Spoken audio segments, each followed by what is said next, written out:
Selena is here. Good morning or good afternoon now.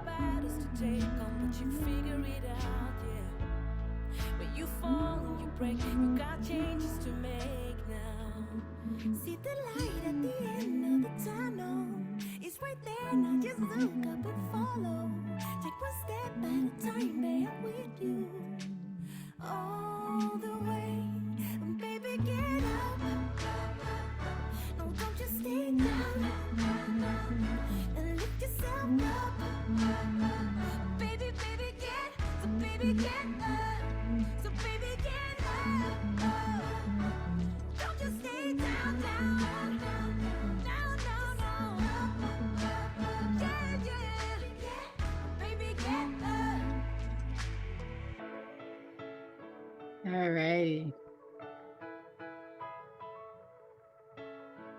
We're going to give it a few minutes. Thank you so much for doing the challenge, the call to action. How did it feel? Who are you asking, Paula? You, my dear. Okay. I honestly, before starting, I had no idea. It was blank.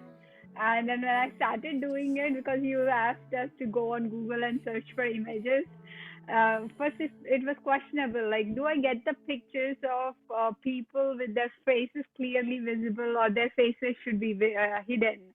And then I'm like, no, I think I'm counting on their happiness. And somebody said yesterday, who was that? Lisa, Yes. Hope to Dream, or what was that? Yeah. Well, no, it was it Denise? Was that her name? It wasn't Lisa, it was the other girl. And she Yeah, said, yes, that it gave us permission to dream. yeah. So that was I was going on repeating that, and did you see how extravagant it was? It is. I went full on. Yes, yes, yes.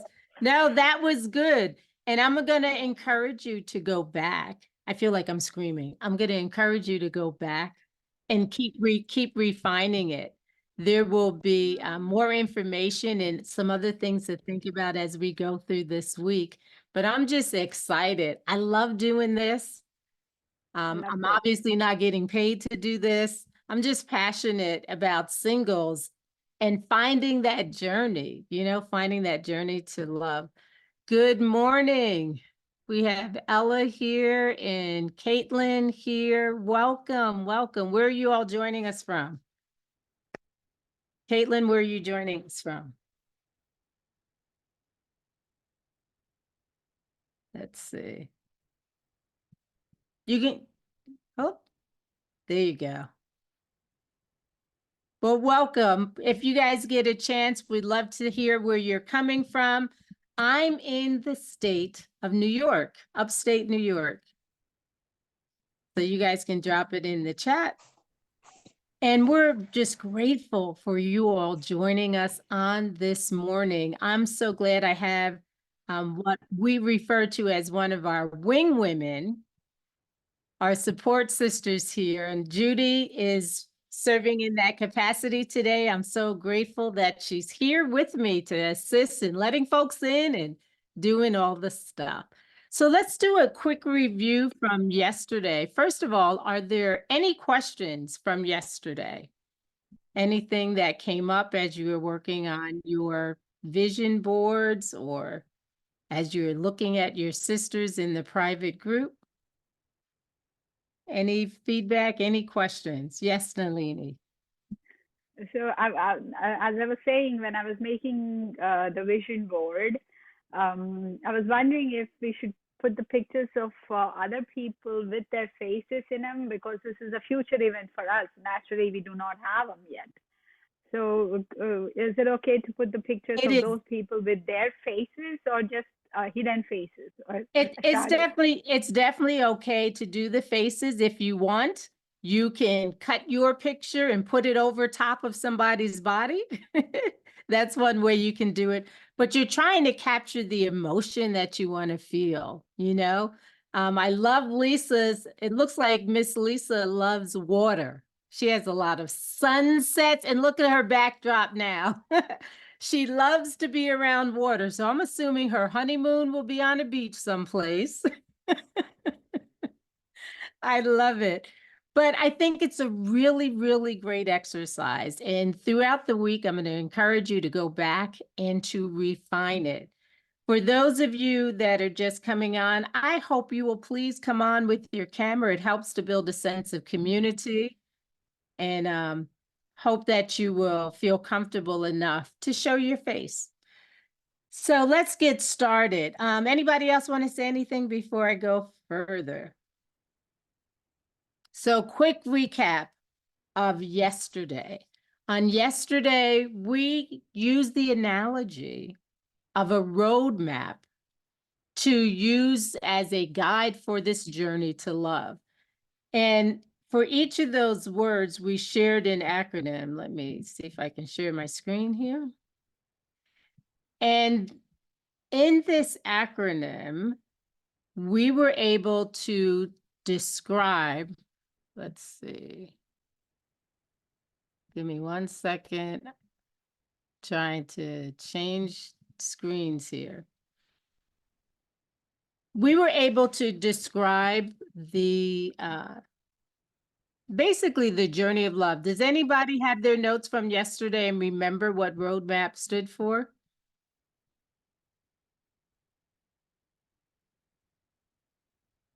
And y'all will definitely need your note papers. Let me see if I can share this screen here.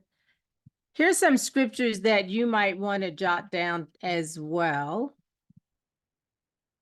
Can you see that screen okay? So roadmap. R stands for release negativity. And a scripture that came to my mind, I encourage you to jot this down or take a screenshot. Ephesians chapter 4, verses 31, 32 says, get rid of all bitterness, rage and anger, harsh words, and slander, as well as all types of evil behavior. Instead, be kind to each other, tenderhearted, forgiving one another, just as God has forgiven you. That whole aspect of forgiveness is important. Overcome obstacles. The verse for that is John 16:33, which says, I have said these things to you, that in me you may have peace. So important, peace. And you can read the rest of that. A for the first A is accept and adapt. And we have Proverbs 3, 5-6 for that. And you all are so familiar, I'm sure, with trust in the Lord with all your heart, lean not on your own understanding, but in all your ways acknowledge him and he will direct your path. The D for dream and discover. Jeremiah 29:11. That verse I had up on my wall. And there are many times in my life when I'd say, okay, Lord, I know you have a plan for my life, but would you give me a clue? So we're grateful for that verse. And it's one that I encourage you to get to know. For Mend and Grow, we chose Psalms 147:3, which says he heals the brokenhearted and binds up their wounds. For aligning our priorities, we're turning to Matthew 6:33 that says, seek first. And finally, plan for the future, Proverbs 16:3, commit to the Lord, whatever you do, and he will bring it to pass. He will make the plans come to fruition. So that's a recap of what we talked about on yesterday. We started a discussion about what is our dream? What is our hope, our vision for marriage? Before I move on, any questions on this segment? Any questions? Okay. So on today, I want to continue our analogy of the roadmap. And as I think of a road, I think about signs that come along the way. Some of you weren't here on yesterday, so let me just recap and give you a little information. My name is Dr. Paula C. Perez. I'm an educator, author. I have authored a couple of books. One book is entitled Boundaries, and the other one is called The 49-Year-Old Virgin, Delayed, Not Denied. So those are a couple of books. I've done some other books that I haven't published, but those are some of the things that I've done. And I have become very, very passionate about singles. In our church, we didn't really have a singles ministry per se. And I started a group of single women to just support one another, to pour into one another. And it was so good. The material that we read, one of the books that we read was by Chapman that talks about love languages. And there is a love languages for singles book. If you haven't read that, I encourage you to get it. And it talks about the different ways that we receive and give love. So we'll touch on that more. But as I went on my journey, I didn't always make the best decisions. I remember there was a time when I was in a relationship and things were going really, really well. And we started discussing marriage and decided, okay, this is going to be it. And whenever you get to that point where you feel like, okay, somebody loves me, it is such an emotional high. The hormones that you release are incredible. So we went on in our relationship and he finally said, yeah, let's get married. So we started planning for the wedding. I purchased my dress. I had all of my bridesmaids line up. Red obviously is my favorite color. So they went and purchased their dresses. And we were supposed to have an engagement party over the Christmas holiday, New Year's Eve. He lived out of state, so I went to visit him. And it was so weird being there because it was hot. Christmas and heat just don't go in my head. So to see palm trees lined with lights and to see decorations out when it was beach weather was so strange. And I kept thinking, okay, I know we're getting married. We are literally planning our wedding, but I don't have a ring yet. And I'm just trying to figure out, okay, when is he going to do it? When is he going to do it? So he picks me up this one day. I went down to visit him in the state where he lived. And I'm still wondering, we are a week away from what we are calling our engagement party. We're going to do that on New Year's Eve. So it's Christmas Eve. He picks me up. We start driving. We go past all of these beautifully decorated houses. And then we start going into the business district. And I'm like, okay, where are we going? And he said, you'll see. A few minutes later, we wind up at a jewelry store. Have you ever seen Sweet Home Alabama? Anybody see that movie? Oh, it is. I'm into rom-coms and it's a great one. The opening scene of this movie is this man closing down one of the famous jewelry stores and having someone open it up in the wee hours of the morning. It was late and says to her, pick what you want. All of these rings. Well, this guy I was dating did a very similar thing. We went into the jewelry store and he said, what do you want, Paula? And I was like, oh my God, this is the moment. And I was so excited. And I go through, I try on different rings, I look at it. I finally picked out a gold solitaire ring, about 2 carats. And he said, okay, that's the one we're going to get. And we go up to the register and he says, Paula, let me hold your credit card.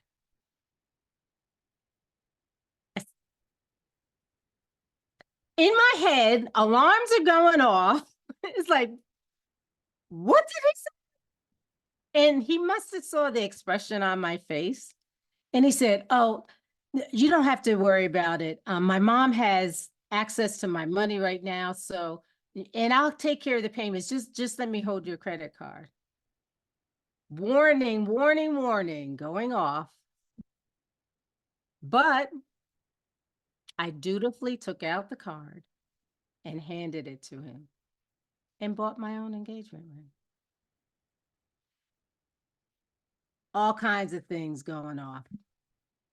But then I thought, okay, well, nobody even has to know. We're going to be married in June. It's going to be great. We leave, and because it's the last time he's going to be single on Christmas Eve, I suggest, well, why don't we take your parents out to dinner? We ride to the restaurant, and the men are quiet. Then my future mother-in-law says, I'm just so sick of this. Why are you all talking about a wedding and you don't even have a ring? So I slowly hold up my hand and show her the ring. And she goes off. How dare you? You bought her a ring and didn't show it to me first? How'd you buy it? I mean, she's going off. We get to the restaurant. The men still had not said a word. We walk into the restaurant, we get seated, we start eating our meal. She throws her fork down and says, I've had it. I can't take it anymore. And I just wanted to disappear under the table. And she goes, you're not the one for my son. And she just goes up one side of me, down the other. The waitress comes over to check on us, and she hears the commotion and turns around and walks away. I'm kicking my now fiance under the table. Nothing. They're just eating. Father, same thing. Head down, just eating. I called for the check, and we soon got out of there, and nothing was said on the ride home. And I remember when we were flying back to New York, saying to him, will you please tell me when the leave and cleave part of this relationship begins? I couldn't believe it. We went through with the engagement, had a great engagement party. He took the ring back and act like he was proposing at the engagement party. Meanwhile, all the stuff is going on in my head. Warning, warning, warning. And I just blew through it all. And I finally got to the point where I couldn't sleep. And finally said, okay, I just have to break this off. It was the hardest thing I've ever done. I cried for months and months and months, but finally let it go. And during the healing process, one of the things I kept thinking was, how in the world did you get to the point that it was okay for you to buy your own ring? Hazard signs, warning signs going off all over the place. How many times, women, do we do stupid things? And that's just one of the stupid things I did. How many times do we do stupid things for the sake of getting a guy? During that healing process, I really got to the point where I had to stop and say, what am I believing?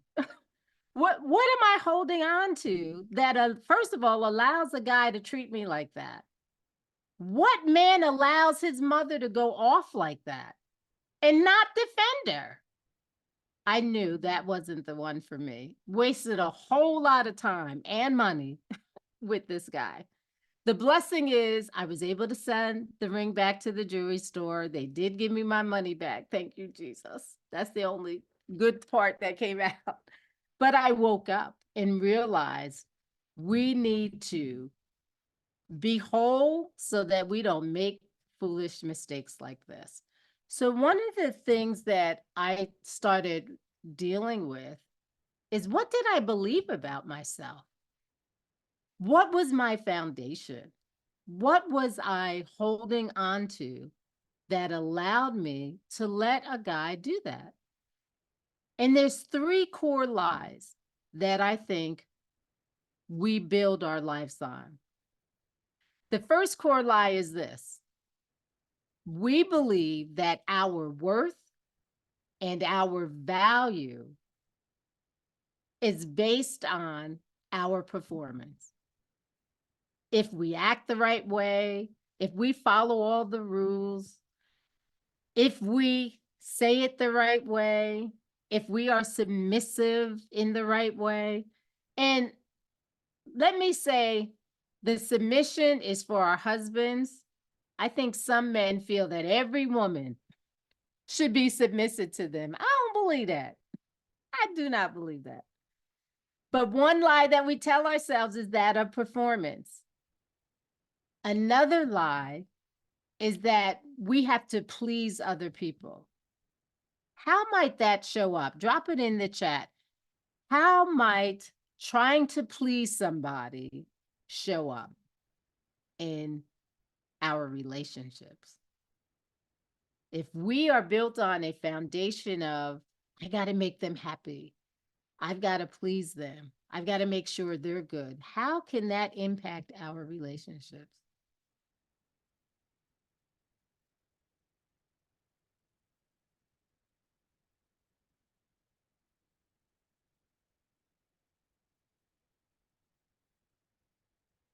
Anyone want to come on, Mike, and share? We're small enough that we can do that. So one lie is that of performance. I got to cook his meals. I got to make sure the house is clean. I have all of this stuff. That's what our value is based in. Another one in terms of relationship, trying to please somebody. How, thank you, Nalini, for putting the question in the chat. How does that impact our relationship? Any thoughts? I can go with one reply. What came to me is that initially we are in that mode of want to impress, and we take up all those tasks that we do, and they become expectations later on. Cooking, for example, women tend to do that a lot. Yep. Doing the Preparing laundry, meals. doing the ironing. We do it all in hopes of pleasing that person. What's the danger in living in relationship like that? What is the danger?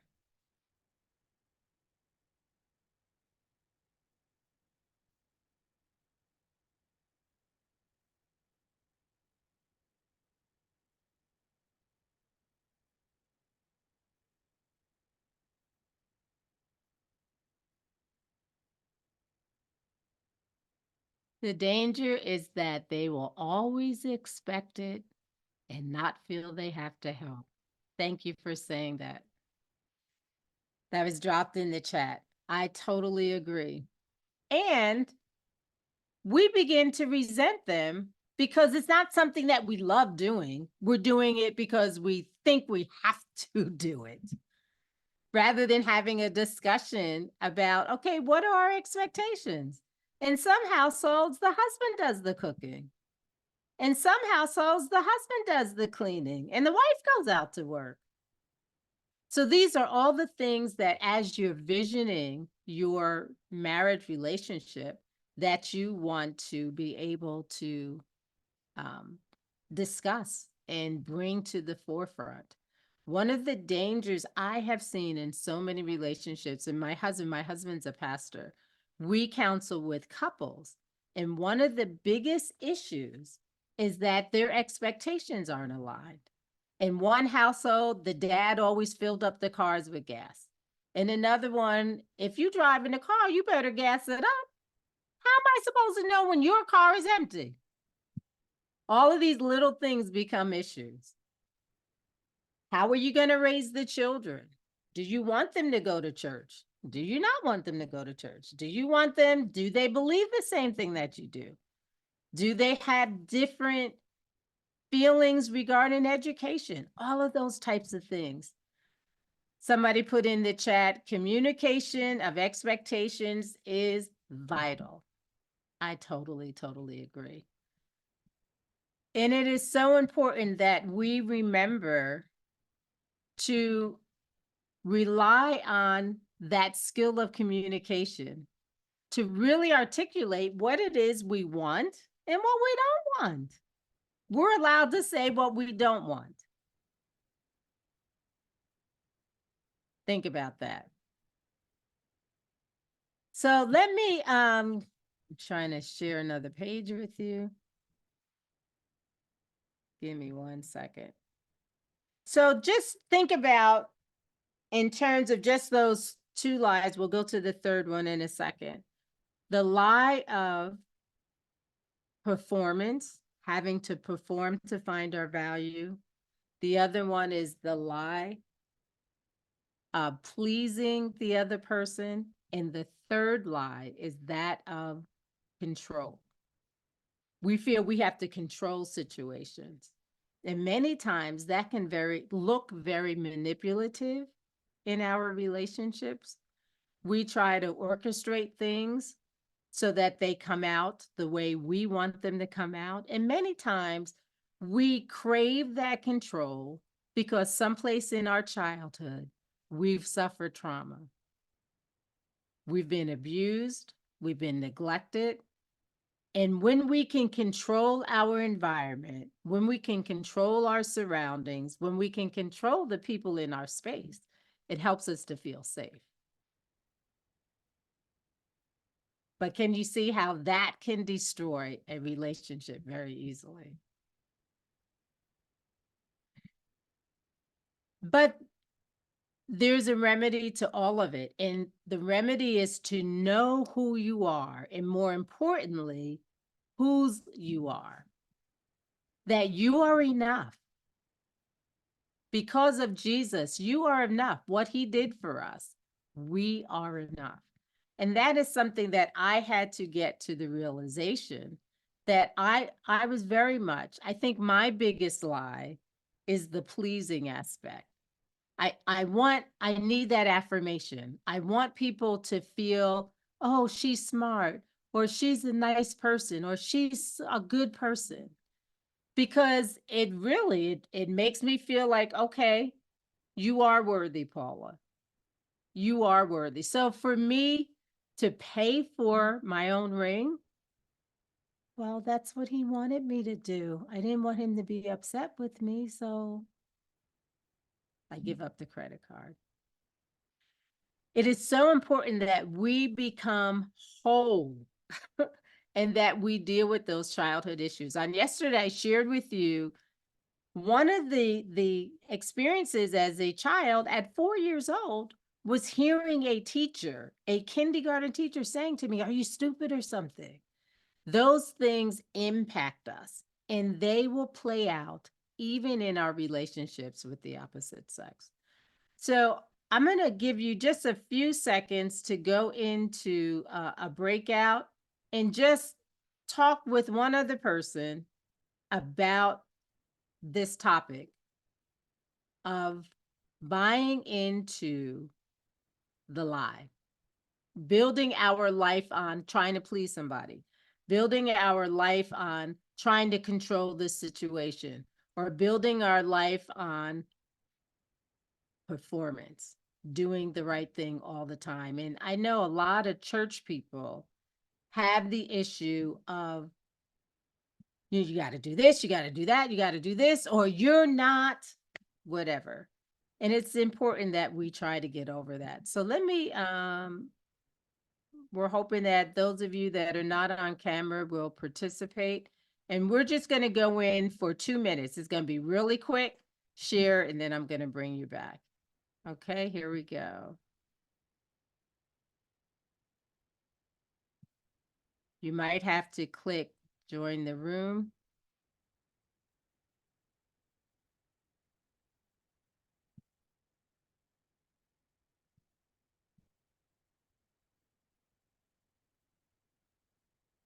Let's see.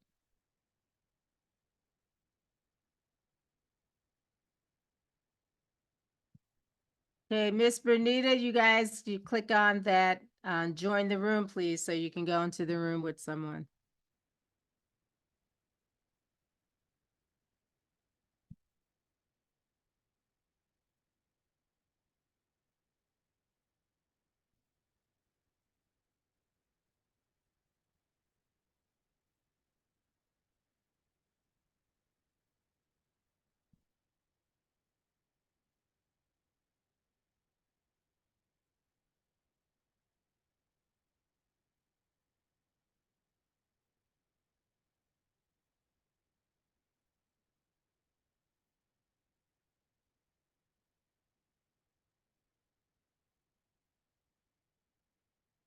Hey, ladies, you guys want to talk with me?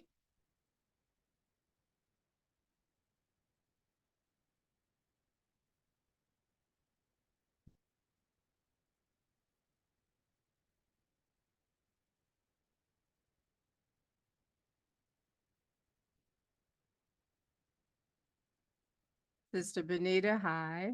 Caitlin, hi.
Hello, hello, hello.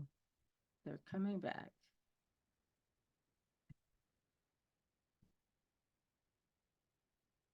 Any questions or any comments? Any questions, any comments? Comments. I was with Judy yesterday also, and I was with her today. Me coming from a different kind of background, it was so nice to meet the same person again and able to share. So it was good. I don't know if it was a coincidence or you happened to put the same people together today. No, Totally a right? coincidence. I don't know whose group Totally was good. in Okay. yesterday. Good. I'm glad for that. Any other comments? Okay. I want to share with you, get a pen out. We're going to do a quick relationship attitude quiz. And let me share this screen.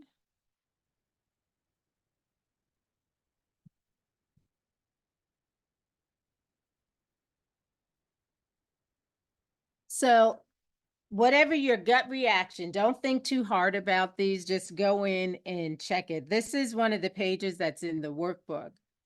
So for you, relationships are A, a source of joy, growth, and mutual support. B, complex and challenging with highs and lows. Or C, a constant struggle filled with disappointment. Put A, B, or C down. Number 2, my past relationships have provided valuable lessons and growth opportunities. B, have had their ups and downs, but I've learned from them. Or C, have mostly been sources of pain and frustration. 3, I believe in A, the power of communication, understanding, and compromise. B, the importance of compromise, even if it means sacrificing some. C, it's hard to trust and communicate effectively in relationships. Number 4, my vision for marriage involves A, a partnership built on shared values and goals. B, a mix of shared and individual goals and values. C, I'm unsure about my vision for marriage.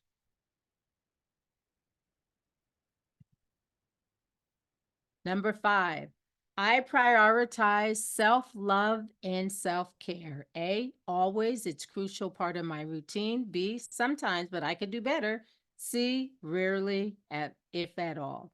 Number 6, when faced with challenges in relationships, A, I view them as opportunities for growth and improvement. B, I try my best to navigate them, but sometimes feel overwhelmed. Or C, I often feel defeated and unsure of how to proceed.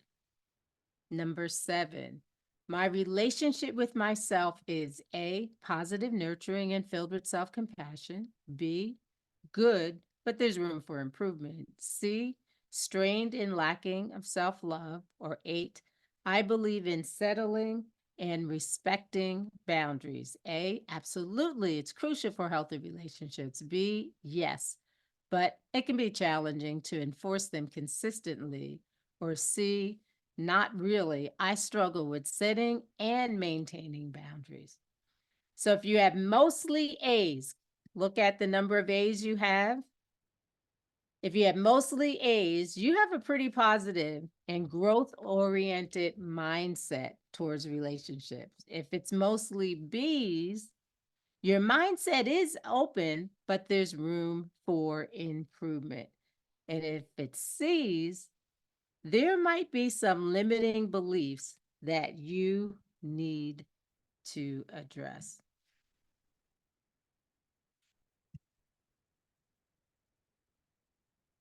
On yesterday, one of the things I suggested that you do, I've written a YouVersion devotional. And let me put this up. If you have a phone, you can scan this QR code. Judy, if you can find the link for 4 Steps to Love, I'd appreciate if you put it in. Did anybody get a chance to look at it yesterday? No? All right. So let me share the screen with you. And am I sharing the right screen? I don't think so. There we go. 4 Steps to Love. This QR code will take you right to the devotional. And it's a 4-day plan. It takes maybe 10 minutes to do, if that long. There's a couple of verses. There are some reflection activities, and I have a prayer. But if you can open that up and go to the very first part of the plan, you'll see that I say it's important to start with God. As we go on this journey to love, if our foundation is in the Lord, first of all, there's a verse that talks about God being love. He epitomizes love. If we can realize and build our life on that foundation, rather than on the foundation of pleasing others, performance, or controlling, it will help us to successfully navigate our relationships. I'll give you a few more seconds to grab that. And we will drop it in the chat as well. Let me see. So let me give you an opportunity for some questions and your thoughts. And while you're doing that, I'm also going to drop in the chat.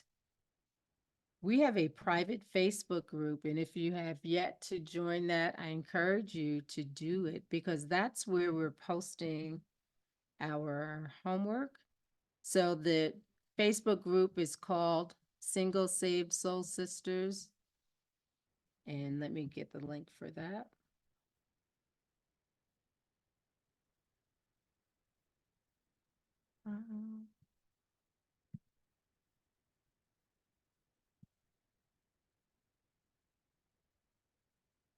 Okay, it's in the Wing Woman sheet. Let me copy this link.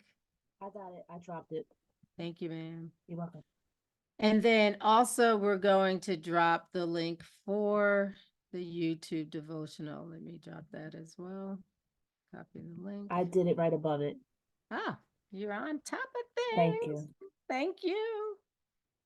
So those are some resources for you. I encourage you to definitely check it out. Let's see, Facebook.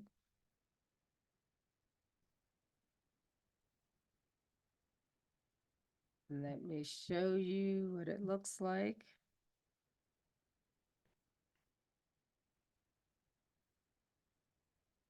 They may make you sign up.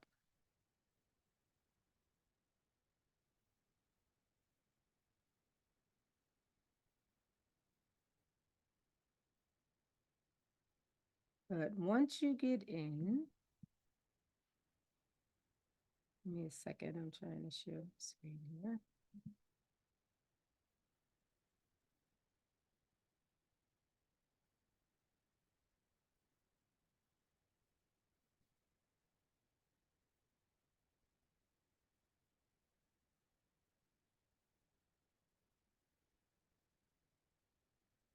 Um,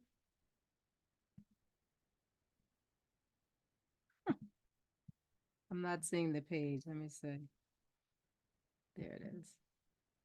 Okay, are you able to see it on your screen?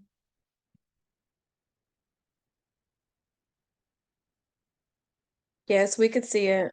All right, cool. So the first thing that I put in here is to seek God's love.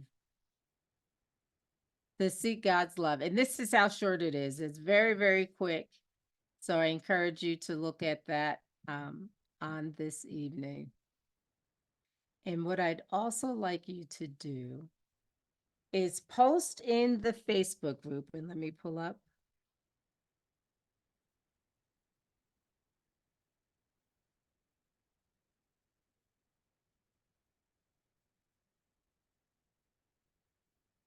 In the Facebook group, let's do the link for the Facebook group. It's in there. If you click on the one that says Facebook from Miss Judy, she put it in at 1240. That will take you to the group. And if you're not already a member, we will, once we get off this call, go in and approve you for that.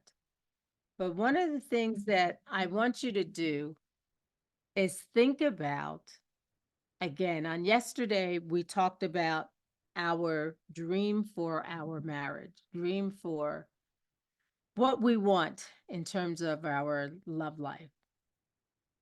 I also asked you to start thinking about, what do I need to do to attract the type of person that I'm looking for? So there's work that we've got to do in order to align ourselves with what God tells us we should do and how we should be. So let's think about that a second.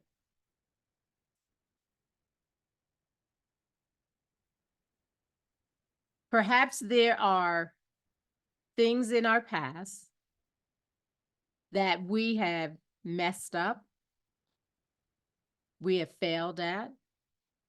Perhaps we failed at relationships in the past and we're concerned that it'll happen again.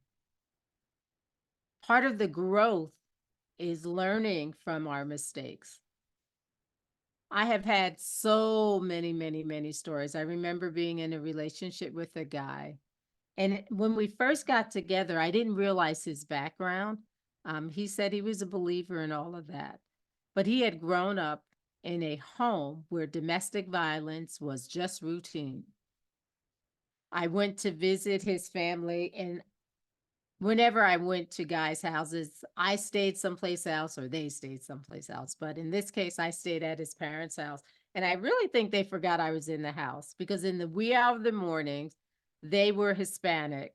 I heard part broken English, part Spanish, cussing, all of it.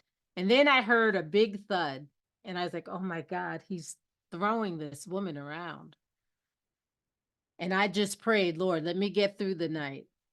Couple of weeks later, the guy I was dating moved into a house, and I brought my little brother with me, again for safety, my little brother, and I got a phone call. And the phone call came in, and the guy's reaction was, "Who was that on the phone?" And I'm like, what difference does it make? He literally raised his hand to strike me. And that was it. I grabbed my little brother and said, no. And I said more words than that. I may have said, "Negro, have you lost your mind?" But there was no way I was going to allow him to beat on me. So that's a non-negotiable for me. That was something I was not going to put up with. So as you think about your past, as you think about past relationships, the good and the bad, because I have learned from every single relationship that I've been in, and there's been quite a few. But I think the biggest lesson that I learned is that I was enough. I was enough. And I was enough because of what Christ did for me. And once I really got that, in fact, in my book, I write and say, I really felt like there was a moment when the Lord was saying, am I not enough? You're chasing after this, you're chasing after that one, you're doing this, you're doing that. Relax, girl. Do you believe that I've got your life in my hands, or don't you? Do you believe that I work everything out for your good, or don't you? Do you believe that all things are possible? And once I relaxed and really trusted the Lord and stopped trying to orchestrate things into happening, things just opened up for me. And one of the things that I have really learned is the importance of trusting those instincts. As we travel on this road, we're going to encounter hazards. We're going to encounter traffic signs, traffic signals. Some of them are flashing red. Are we blowing right through them? Or are we listening to our body? There's a book entitled The Body Keeps the Score. And our bodies really do. We internalize things, and we physically have reactions when things are good, when things are bad. And just like in that jewelry store, all the stuff was going on in my head. But do you blow through it and give in? Or do you hold your ground and say, I deserve more? I'm worthy of more. So we want to encourage you to think about that. Think about what areas in your life you may need to continue to work on. What areas in your life might you be struggling with? And where could you use some support?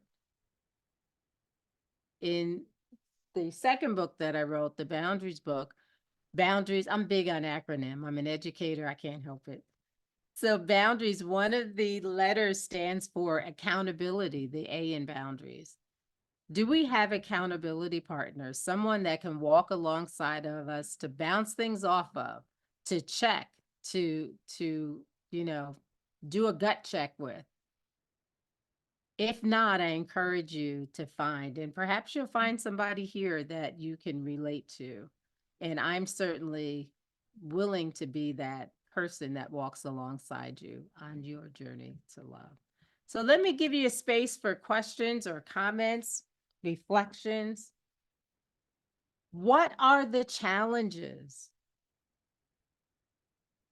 What are the challenges in terms of relationships? For me, the challenge is a lack of, well, what appears to be lack of men. The church I attend, and there are just no men there. I mean, and most of the men are there married already. And for me, it's a challenge. I think on a regular basis, if I see a gentleman and he's nice looking, the first thing my eyes go to is his hand. Is he married? And if he's married, I just go, oh, he's taken, Right. next. Right. But it's challenging because I live in upstate New York, and I travel. I love to travel. As you can see, that picture behind me is Yes. Myrtle Beach, which is one of my favorite places to go. But I travel and I stay with an open mind because, I just feel like I'm gonna bump into him at the airport, or, I'm gonna see him on the plane or something, and I don't base my life around that, but it's just a continual expectation I have because I know what God promised me. Amen. Just to be transparent, because we are running out of time. Yeah. I was married before. I was only married for 3 years. But he decided to walk away, and it was devastating, and I went through that, and I'm finding that now 18 years later, 18 17 16 years later, um I'm whole, and I'm ready Praise for a God. relationship, and I'm content in being single. I'm content in Mhm. owning my own home and having the things that I desire. I don't need a man to buy me a house, but if he wants to Yes, give me a bigger house, that'd be nice. exactly. But I'm to a point now at 53. If I get married, great.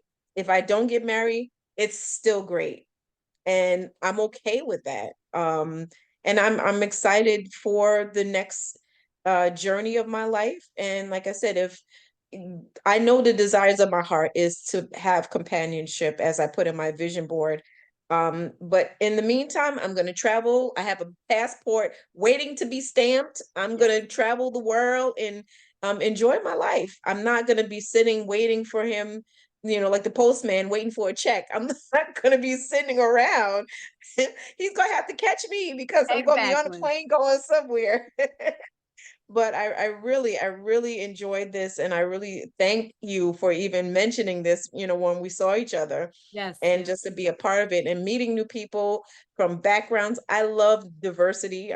Grew up in New York City, so I love diversity. So whoever I meet, whoever I can encourage, and I'm all for it. So thank you Excellent. again. Thank you so much. I was at Lisa's church last week, and Lisa's church happens to be my parents' church. It's where I grew up, and we were there last week or so, and just happened to mention it to her. So glad. Love to hear from someone else. I love that you're living your life. And that's something that I talk about as well. Getting to the point where, okay, Lord, I thought your plan for me was to be married, but if it's not, I'm living my life and I'm loving it. So, yeah, like you, Lisa, traveling, education, doing what I want to do, changing jobs if I didn't like them. I just got to the point where I'm not settling. I want what I want. And then there was a day when God just, again, that gut reaction. It's so funny. I was a principal, and as a result, I wasn't able. We have it's a monthly leadership meeting with our church circle. And I felt so driven to go to this church circle. My father was in charge of it, and I was still living at home. And he said, "Oh, yeah, you can ride down with us as long as you're not late." I overslept. But I felt so driven to be there. I called around and found an uncle that was also going to the same meeting. And that was the meeting when I walked in the door, my husband saw me, and that was it. Let me see if I have a picture of my husband. Some of y'all didn't see him. I'd love to hear from any of the rest of you as I'm looking for this picture. Anybody else? We have some new folks that are on today. I'd love to hear from you, Christina. Bernita, she always comes incognito. I don't like that, Bernita. Anyone else? What are you thinking? What are you feeling?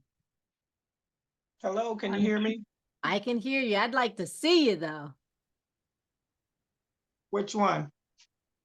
Either one. Christina? Can you see me? Okay. Who's that? Christina talking? Yes, Yeah. I can see you. Let Mhm. me add Yeah, you. yeah.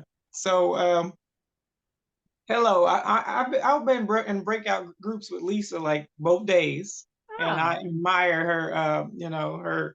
Her maturity and what she's bringing to the table. But my father, he forwarded this to me to take this class, this conference. So I'm just kind of in here listening and seeing what's going on. But these are about the same things that she talked about that I feel the same way, you know, as a woman in the church in my 40s. I already had a child at a young age. And now that I gave my life to the Lord, the problem is not necessarily feeling ready or anything, you know, but the problem is the men shortage, kind of.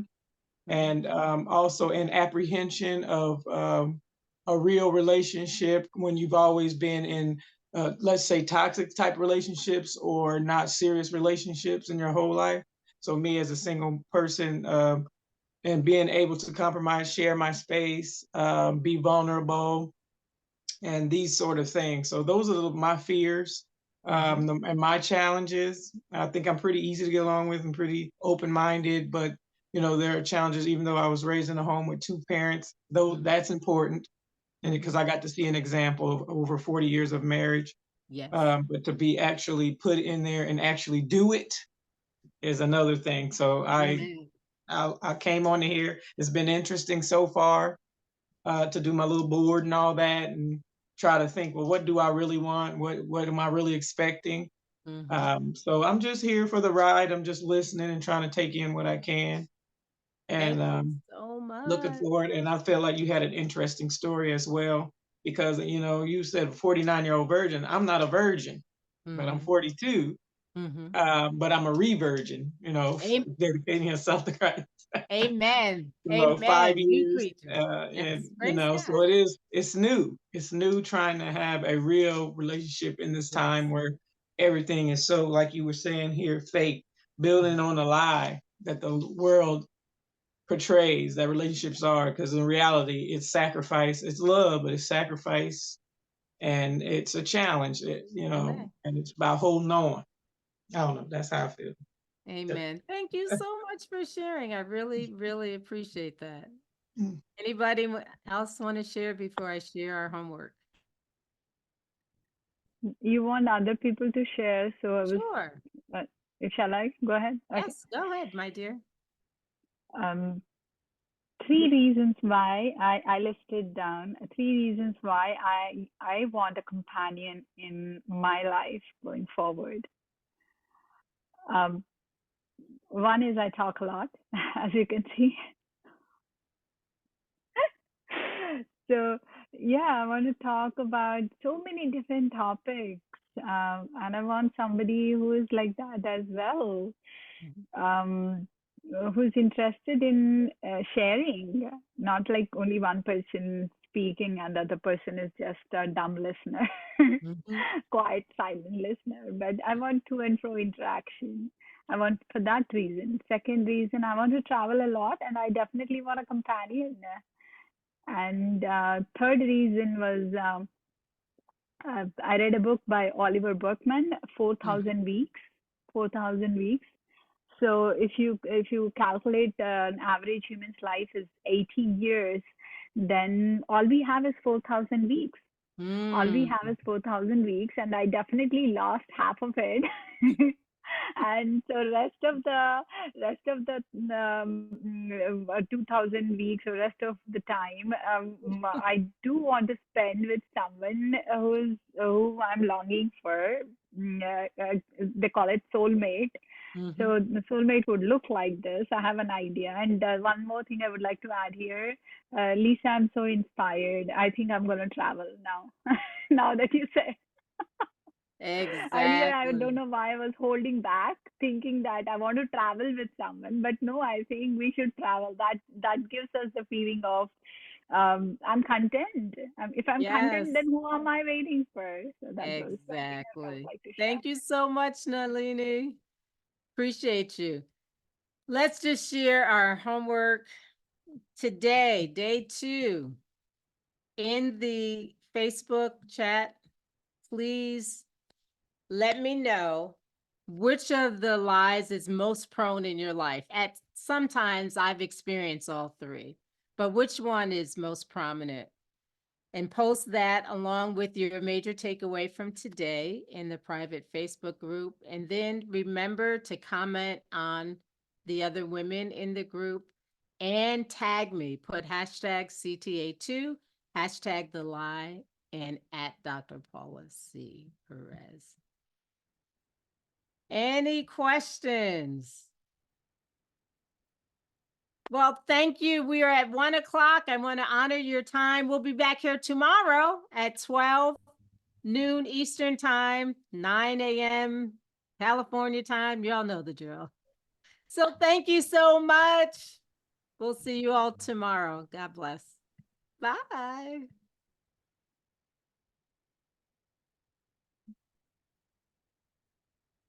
See you later. Caitlin and Ella, love to see you guys. Bernita, love to see your face. Hi. I wanted to say something, but tomorrow. Well, you can say it I now. wanted to say something, but You can say it now. okay. When you asked about the challenges in terms of relationships, okay, so I wanted to mention that I just ended a relationship recently, and with a Christian brother, and I was very vulnerable to him. But apparently, I wasn't aware that he was also having someone else who he actually wanted to get married to. And then just within a short notice, sent me a notification that I'll be getting married in a period of time. And I'm like, wow, this ought to be like a Christian brother. And my fear is now, am I going to get someone who is faithful? Do I go to another tribe, probably an unbeliever, which I know I No, you cannot do that. Do not Yes, go to yes, an unbeliever. So I'm just like, do we see how faithful Christian brothers out there? But God is helping me get over it. I'm just trying to heal and then get over it. Yes, Yeah. yes. Well, please return tomorrow. Look at the information. I'm going to share with you all tomorrow the workbook that we've done. Yeah, I'm glad that you're here. And I finally get to see Bernita's face. All right. You're on mute, honey. Thank you so much, Caitlin. Come back tomorrow. Is Ella your relative? Is Ella related to you? Yes. Okay. Yes, it is. Well, you Yes, it guys is. definitely come back tomorrow, okay? At 12 o'clock.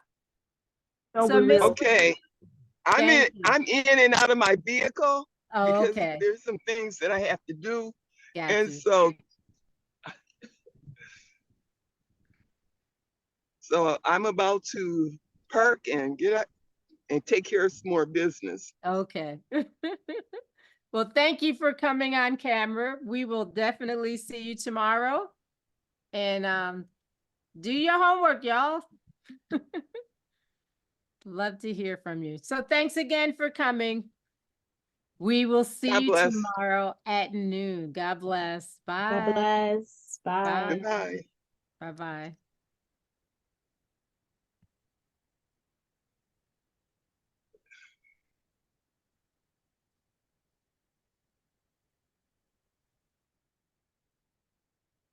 I put her in the waiting room. Well, thank you, Jesus. Amen.